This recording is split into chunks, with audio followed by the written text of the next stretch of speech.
I came here from Toronto to tell you two stories. Okay? One of these stories, I wish I didn't have. So I'll start with who I am. There's kind of multiple spheres. We're all multifaceted. I would start with, I'm a gamer. I am a gamer. And one way that I knew that he wasn't a gamer was on his questionnaire when it said, have you played an online game past 1 a.m.? I'm like, if you're a gamer, you've played a game until the sun came up. Okay? So that's how I know. Yeah. That's right. And the $10 at the arcade was a warm-up. That was a warm-up. And that's when games were only 25 cents. So I'm a gamer. I play anything and everything. I was talking with Alex and Jacob over the last few days, and it was like, oh, what kind of games do you like and stuff? And I like board games, card games, miniature games, role-playing games.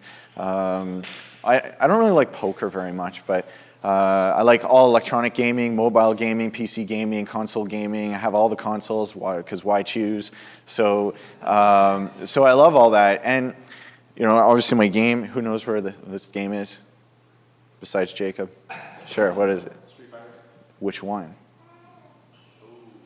Oh, which one?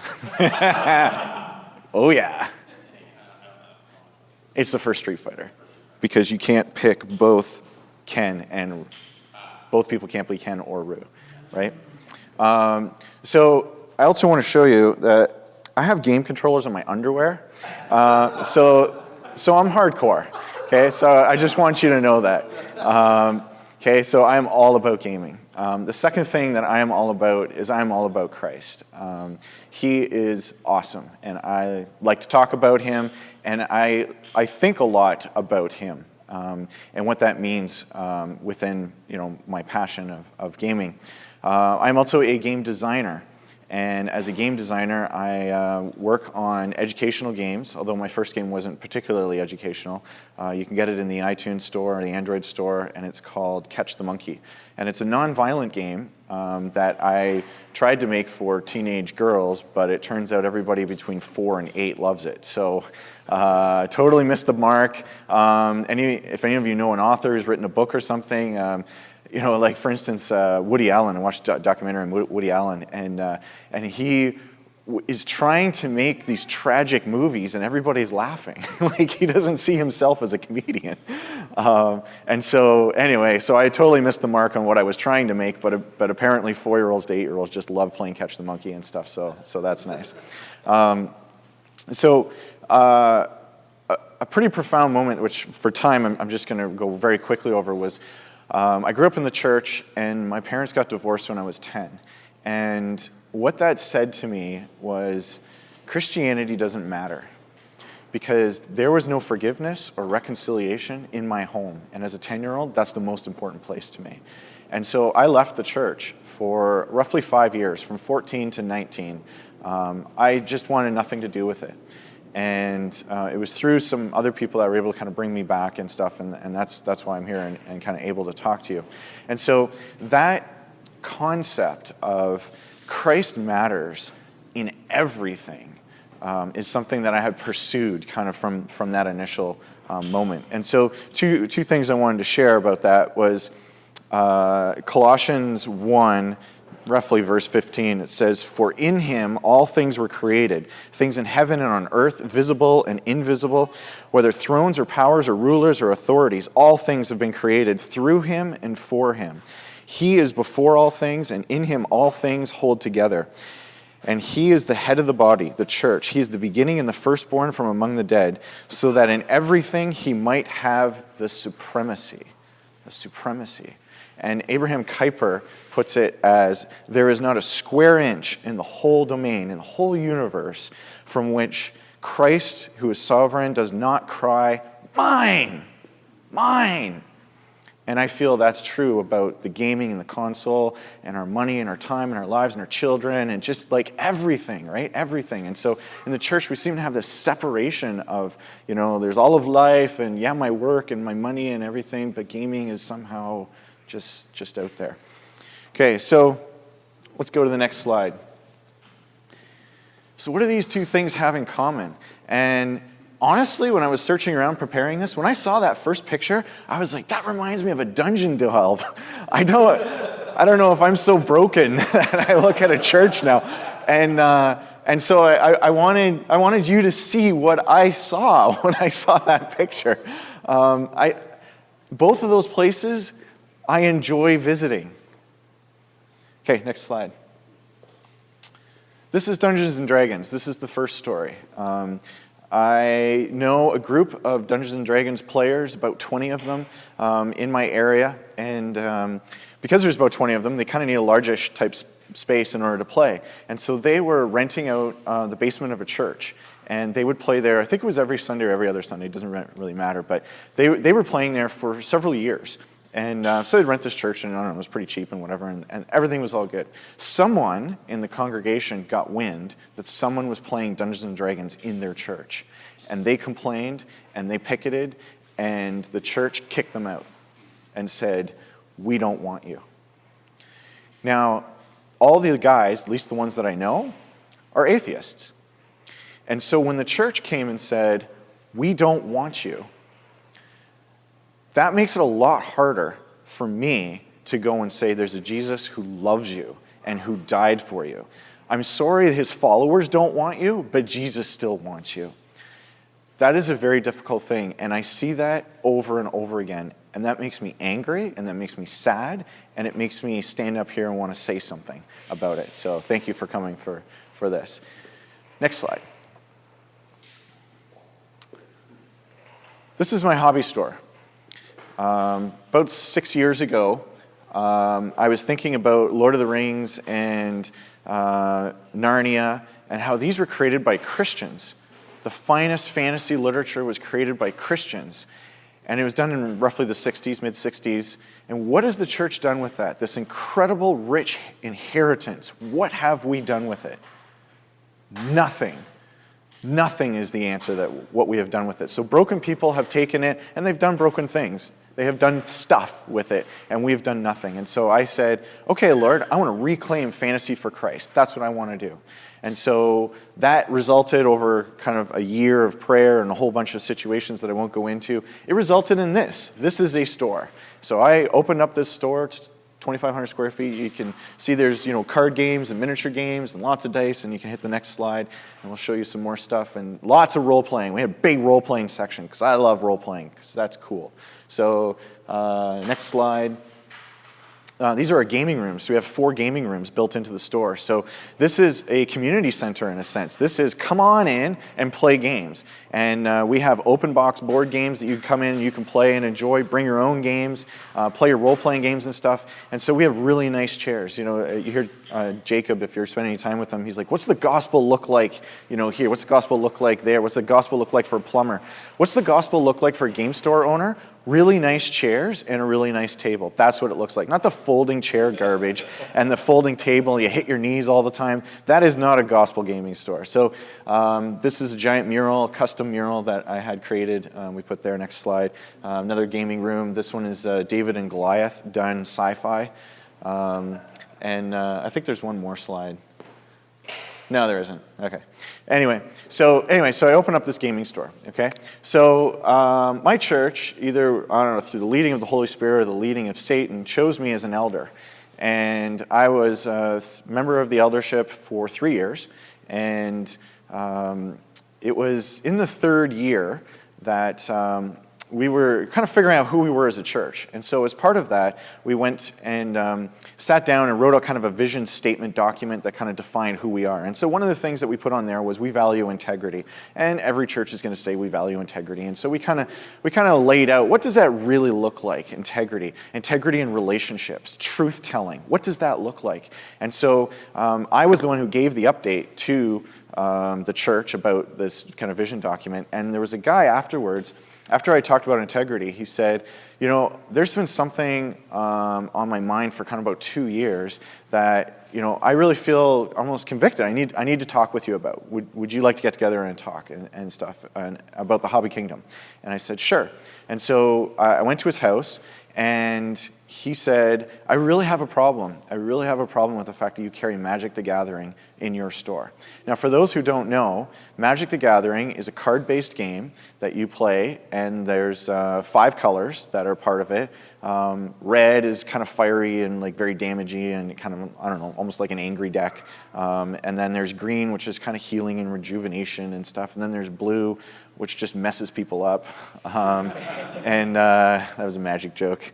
And then there's white, which is almost like holy, like really like very pure and kind of holy deck. And then there's black, which is evil and darkness and that kind of stuff. So anyways, players play with all of these or just some of these and whatever. And so, and then they'll compete. They'll play against each other. And so this guy, I really want to be fair to what it was that he brought. So he said, I used to play Magic the Gathering as a kid.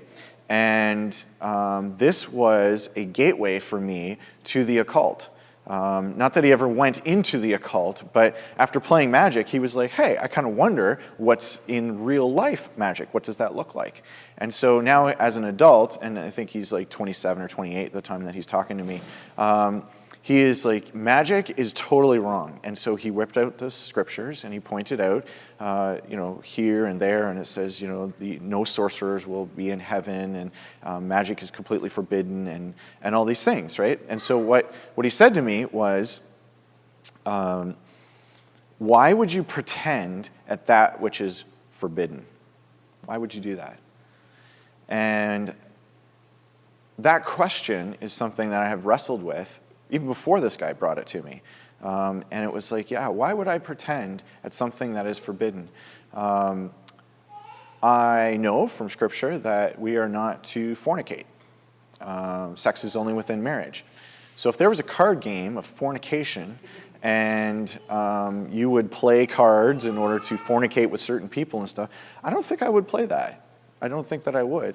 But I will play Magic. And why is this, right? So these are questions that I already had myself, and now he was confronting me with this. And so following the kind of proper Matthew procedure, we met one-on-one, and I listened to everything. And after he described everything and he showed me the scriptures that were really important and everything, I said, okay, is this you just wanted to tell me, this, and like, here you go, I just want you to know, or is this a dialogue?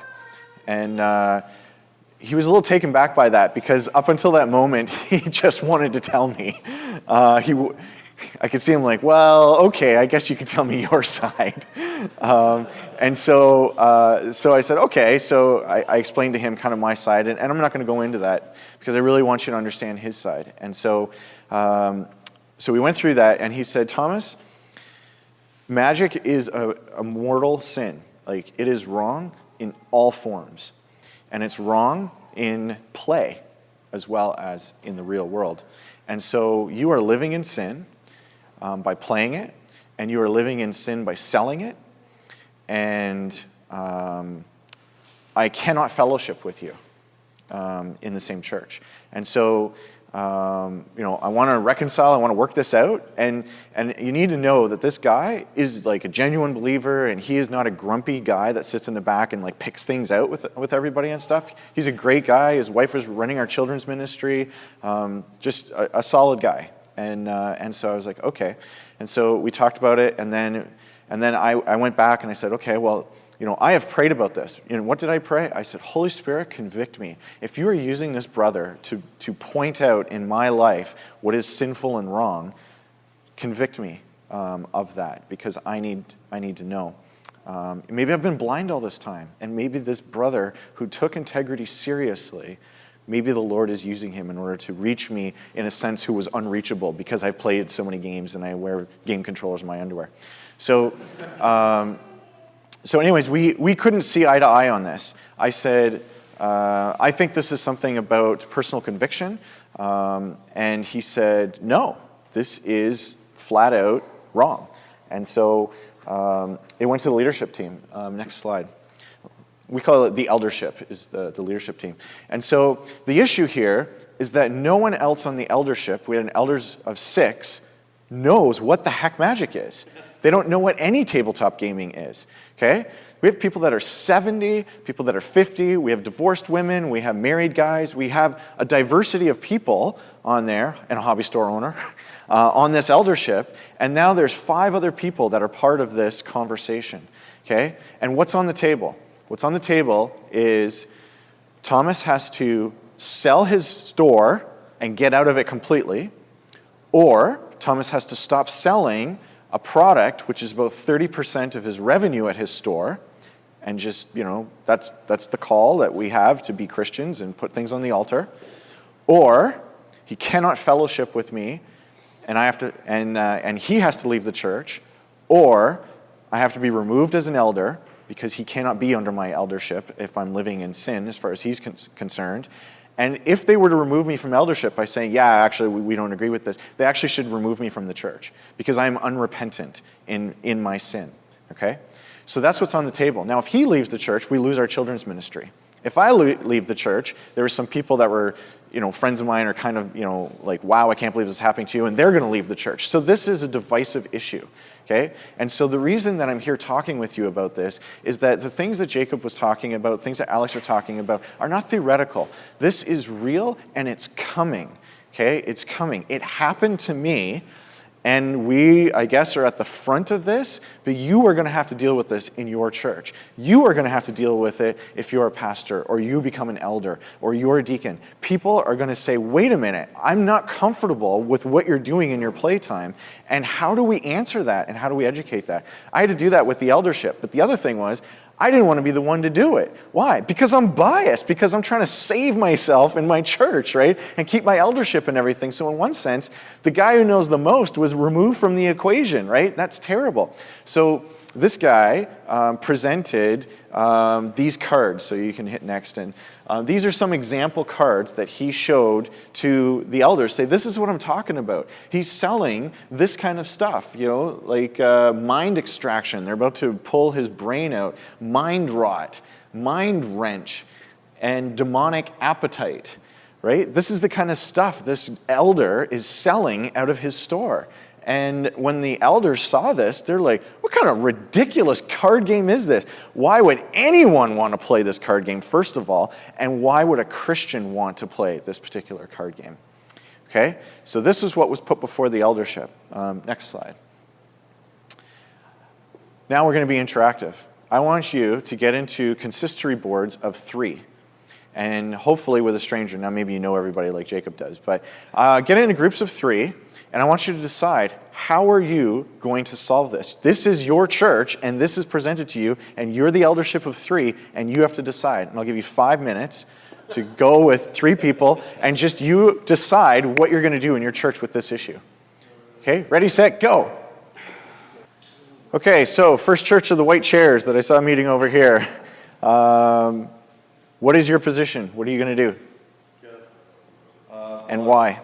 Our position is that 5 minutes is not enough time to make it. and as such, we are unable to make a full decision, but we did come to the agreement that if the game is clearly something that is directly a sinful thing, in the same way you would say like pornography is just black and white sinful, then we would say that you cannot sell it. But we had not come to the decision whether it is sinful or not in that way. Okay. Anybody who's been in church leadership would know that the length of a meeting does not increase quality. Okay, so 5 minutes is actually probably as much as we should spend on many of these things. So if I understand what you concluded, it's that you would make a ruling based on the game as opposed to something more general than that. Right, so you as an eldership would look at the particular game and you would say, okay, I'm looking at this game and I think it's like a pornography game or something like that. Right, it's equivalent of that. You should not sell that, Thomas, and that. So the next time that it comes up or whatever, then maybe it bounces to you and you go and you would inspect and you would decide. Is that the correct understanding of, okay? Whether we concluded that or not, that was definitely something that I think was on the table Okay. at the end of the conversation. I don't know as much the specific game as the category. If we agree that games would matter in that No, yeah, we didn't say that. We didn't decide that games with evil, No. I mean, games with magic are evil. But I thought we were evaluating it as a category, not as necessarily as a specific activity. Right, yeah, I was thinking this specific game. Yeah. Okay. Okay, so next church that was kind of here in the middle. Well, I would have asked the eldership to define what the magic in Scripture, which is forbidden, looks like. You know, what does it have rules? Does it have specifics? And then ask, does this game in any way represent that? Okay. Or is it simply a semantic distinction that we happen to call this game magic because it represents an idea that we have in our heads of what magic is like, but may not actually be in any way like what is forbidden in Scripture. Yeah. And then just to follow up, we would ask the question of if anything that a brother and sister is doing has the potential to cause our brother to stumble, is that cause to make them stop? For instance, I use the example of if someone is a cheerleading coach, and cheerleading has the potential to cause men or women to stumble, to lust, do we make them stop coaching cheerleading? Right. Something like that. And so it's perhaps a silly one, but silly comparison, but it asks, it more asks the question of what is the church doing to mend the relationship and really minister to the brother who was volunteering the problem. Because it sounded like he was dealing with this deep-seated struggles with the occult and stuff that maybe the church wasn't willing to say, hey, this is an okay way of viewing, magic and the imagination. Here is a not good way. We talked about Narnia, the Middle Earth, the use of magic versus the occult and witchcraft, which seems to be explicitly forbidden in Scripture. So just comparing two ideas of magic. So if I understand correctly, how closely it resembles the forbidden magic is what's important. Is that basically what you were saying? Right. Well, let's say, for example, that we have a game that is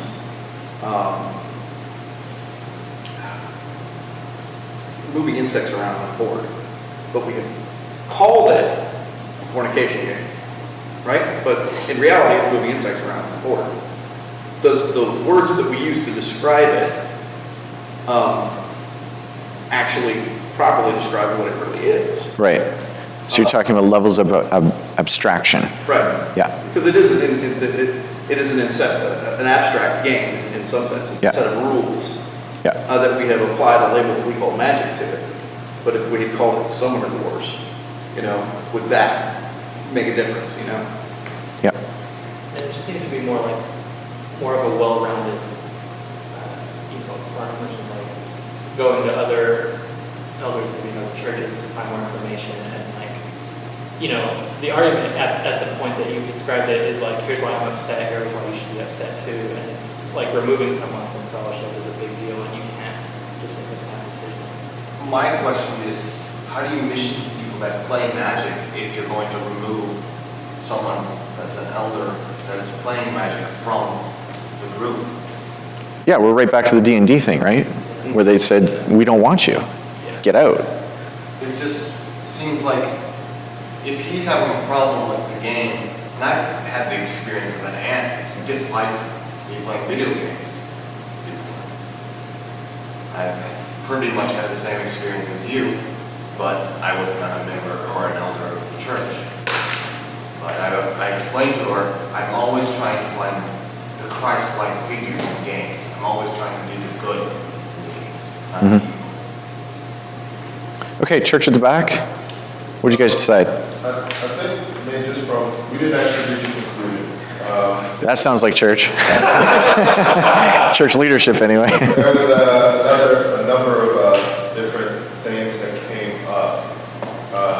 I think from what different people said, I think one, we would probably not make a decision based on does the game have magic in it in general.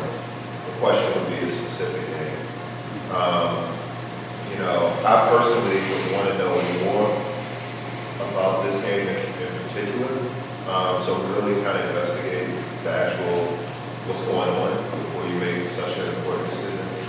I think from what was said, you know, I mean, I think the guy raises a good concern. You know, why do it pretend or play that which is forbidden in practice? I mean, in real life. That's an argument that I think is good, but the question is that actually happening? And then the example of necromancy came up in our group, where we said, here's something that's clearly sinful in Scripture. You know, the example of Saul talking with bringing Samuel back from the dead. Yeah. Spirit. And so then the question became, okay, let's say in a video game, if necromancy, which we know is, you know, really forbidden, if that is done in a game,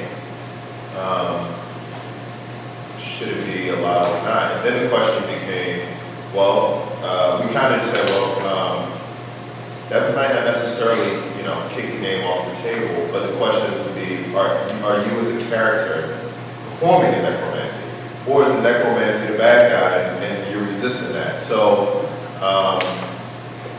I think that's kind of the questions we will want to know, like, is it really magic, like Mark is saying, is it really sorcery that's forbidden in Scripture? And if it is, what role are you playing in it? Are you being entertained by it? Are you just, I don't know. So all those are things we want to know more. My question is, do you ban Yu-Gi-Oh as well? Because Yu-Gi-Oh has a lot of sorcery and magic in it. So are you going to tell your kids, the entire congregation and all the kids in it that are playing Yu-Gi-Oh, you're not allowed to play Yu-Gi-Oh at the church? Because if you're going to say ban magic, then you have to ask the question, what about Yu-Gi-Oh?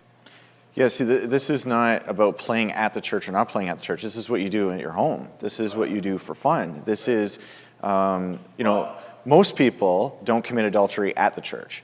Most people. The same question is the same magic in Yu-Gi-Oh similar to the magic in the Gathering? Because it has a lot of undead creatures and stuff. Yep. Is that true for Yu-Gi-Oh as well? Because if you have to look at the Magic of the Gathering, you have to look at what your kids are playing. Yeah. Yeah. So in this case, you know, I was well aware of that. I was like, okay, fine. Let's say I did go with, you know what, this is causing a brother to stumble and whatever, and so I'll remove that product. The next brother that walks through the door and says, I can't stand Warhammer 40K because there's a demonic chaos army. Okay, fine, I don't care. Well, you start going through the stuff, and pretty soon I have 4 things on the shelf, and they're just settlers, right? So, oh, you guys got that joke. Okay, good. I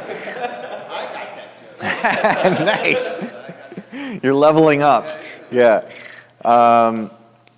Yeah, so. Yeah, I do think the person raises a legitimate concern. I think the question is it being rightly applied in this situation, which is what I was wanting to know. It sounded more like he was biased against you as a gamer. Because if he's going to base his, I also had a biological sibling that was very much against magic. As in kids shows, which had cartoons where, like for example, Card Captors. If you ever seen that show, it had a girl that performed magic, and it had cards in it. Yeah. So it's good that you all have, you know, wrestled with this for at least 5 minutes, right? And these are difficult things. These are thorny things. So who wants to hear the end of the story? Okay, I wasn't actually planning on telling it.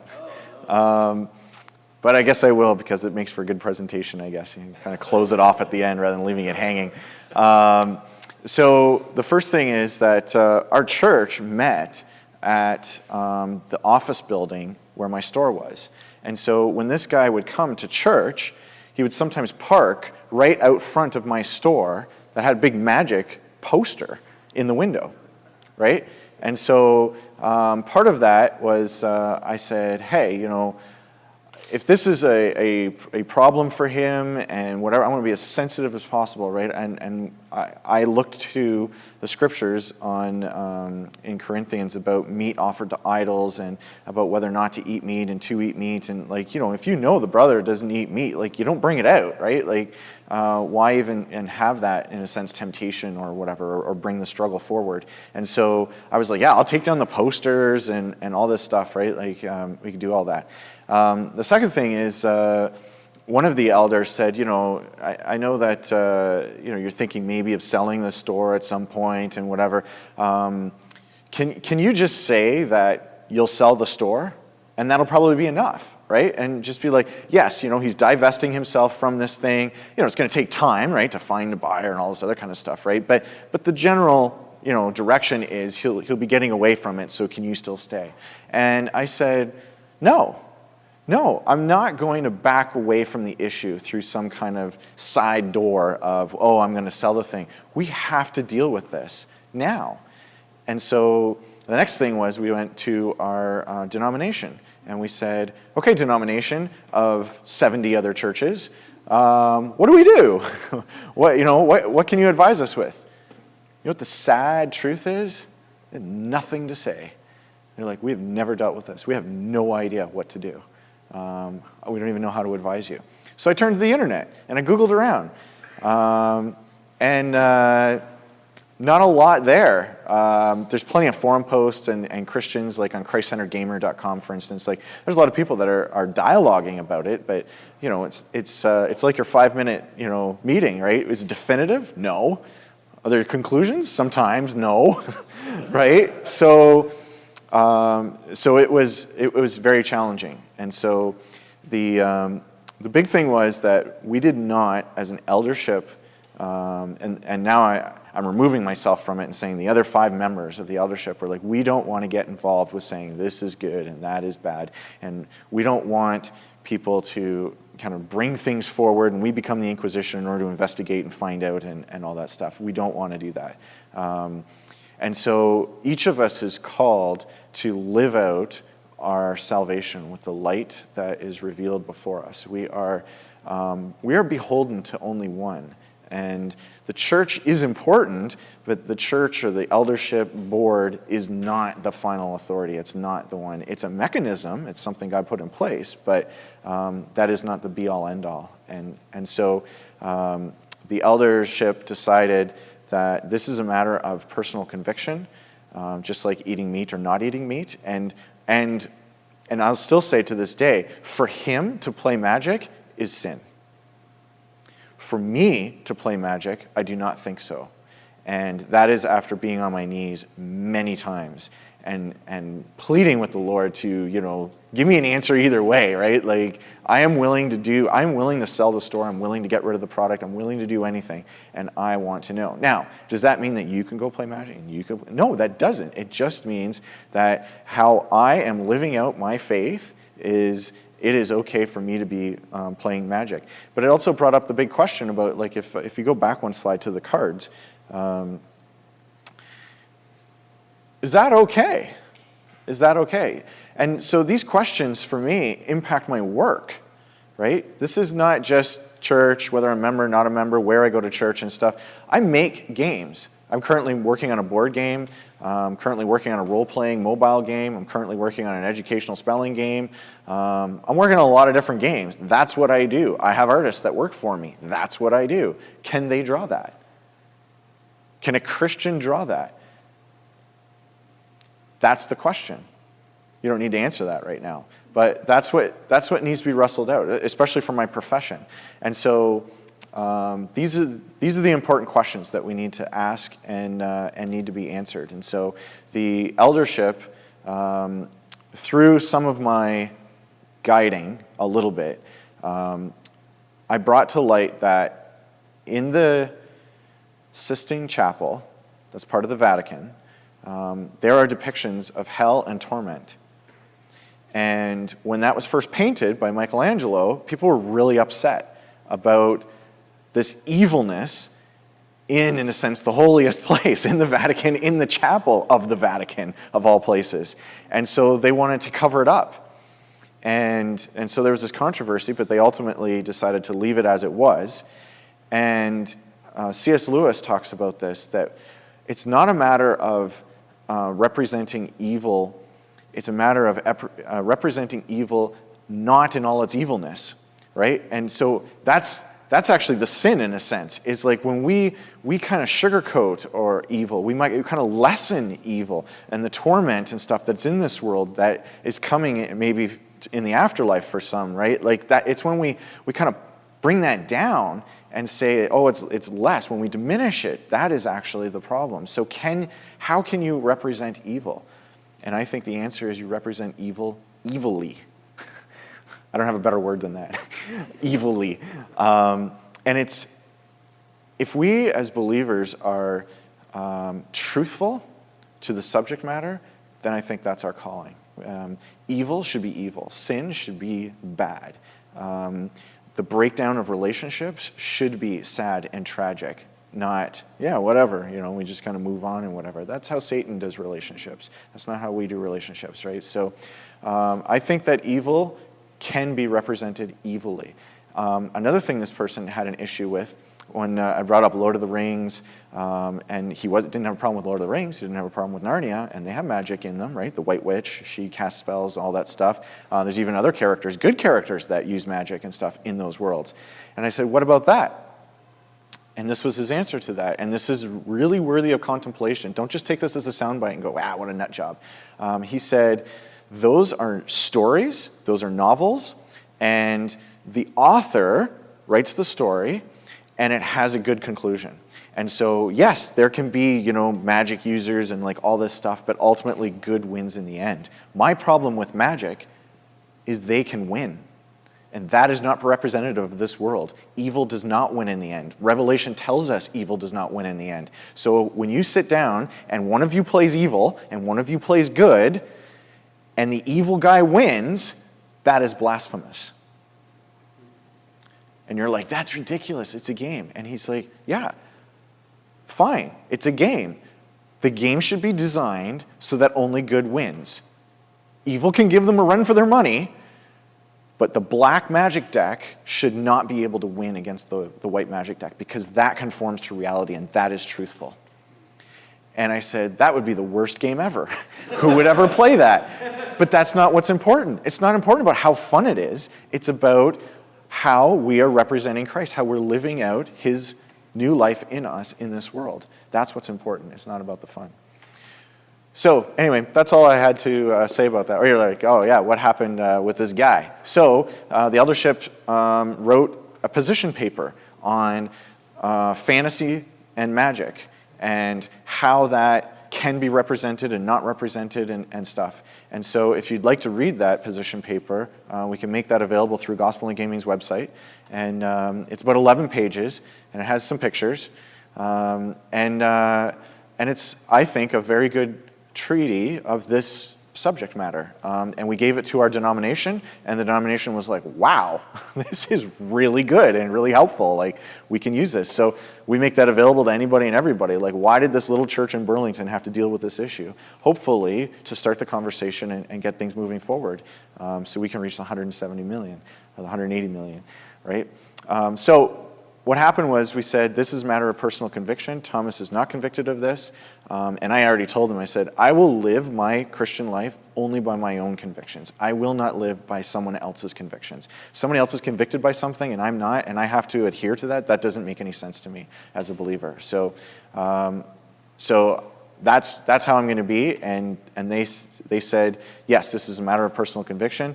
So they said that to him, and we think that you can still fellowship together. And what Christ ultimately wants, do you remember what his last command was to the disciples? Yes. But before he died, he was with them in the garden, and he talked with them, and he said, the most important thing is unity. How you love one another will prove that I came. And so that's what we said to this brother is, we need to have unity even though you disagree on the specifics of how we live out that Christian life. And he said, okay. And for 2 months, everything was great. and they ultimately left the church because this issue was more important than unity.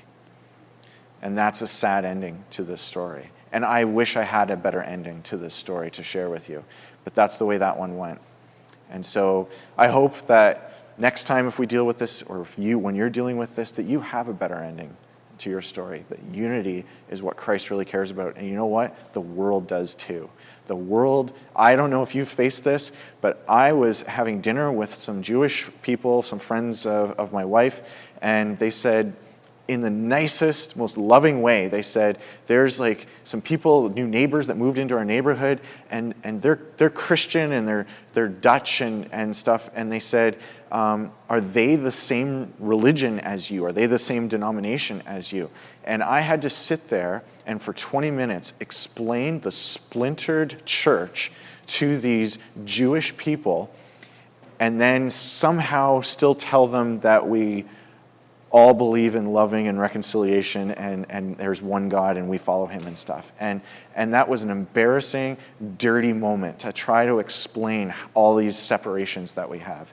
Unity matters to the external. They're like, you guys say you have the truth and you can't even get together in the same building? Like, what is that? And so I want to be a part of healing that and bringing that together. Anyway, so I kind of rambled on there. That's what I had to share with you. Any questions? Wow, that was good. I felt like I just watched a great movie. With kind of a bittersweet ending. It wasn't completely sad, you know. Truth prevailed. I know, yeah. So this is it's like a little can of worms. We're doing one time. Okay, yeah. Well, is it okay to take a few minutes? All right, yeah. Aaron had a feeling. Good question.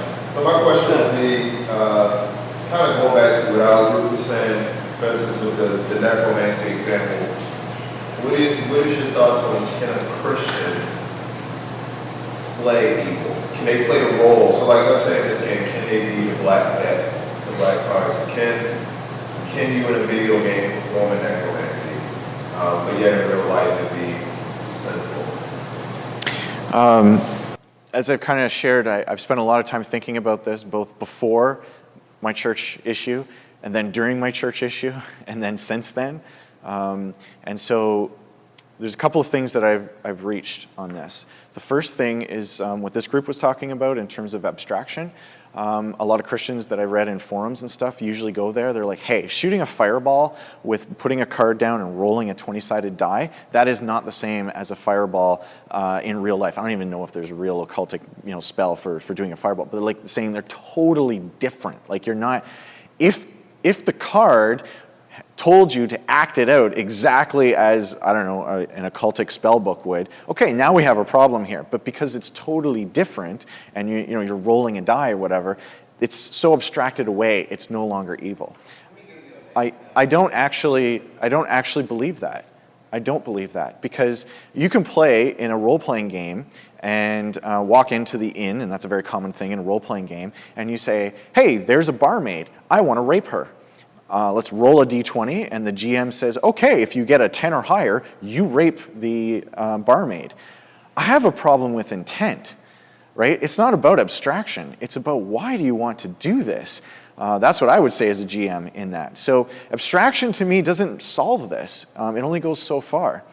When it comes to what can a Christian do within a game, I think intent is a very important aspect of this.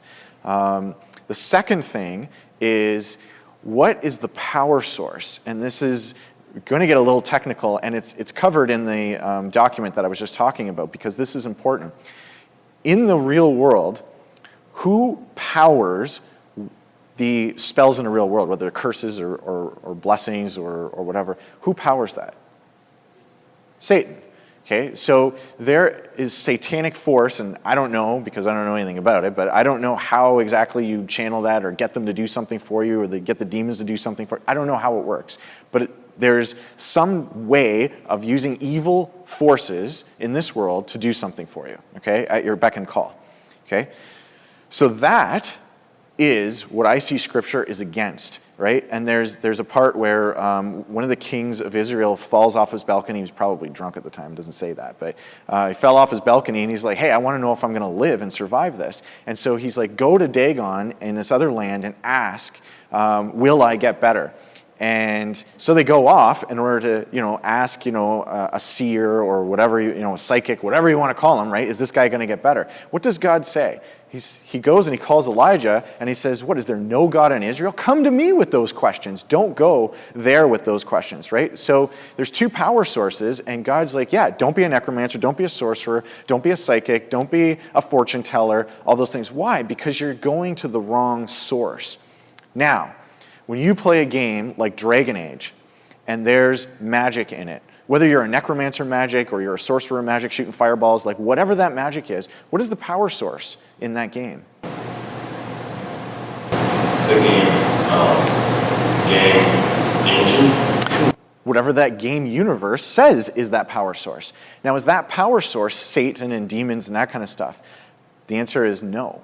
I have yet to find a game where they say the source of magic is Satan and his demons. And I don't care about the names being the same and stuff. I'm saying that they're saying there are spiritual entities, there's a spiritual force that you're tying into in order to go and make this magic happen. When you look at Narnia, when you look at Lord of the Rings, what's the source of the magic? A natural force akin to electricity or gravity. Yes. Just like Star Wars, the Force. The Force is not a spiritual thing. It's just a thing like gravity or something. It's just something part of the universe. So in Magic the Gathering, what is the magic? What is the source of the spells? It's this impersonal force. And so if there was a game where there was a personal evil force that drove all the magic, I, as a believer, would not play that. Because that, to me, is now playing the fornication card game. Now I'm playing at that which is forbidden. But if in that world it's Star Wars, and it's this impersonal force, and I can make my lightsaber come flying into my hand and grab it, I didn't pray to anything. I didn't ask some, spiritual being to do that for me. It's just a way, just like pushing air out of my lungs. It's just a way that I use what is already created in the universe to do something. I think that's a very important distinction. It sounds like a really fine point, but it actually, I think, sheds a lot of light.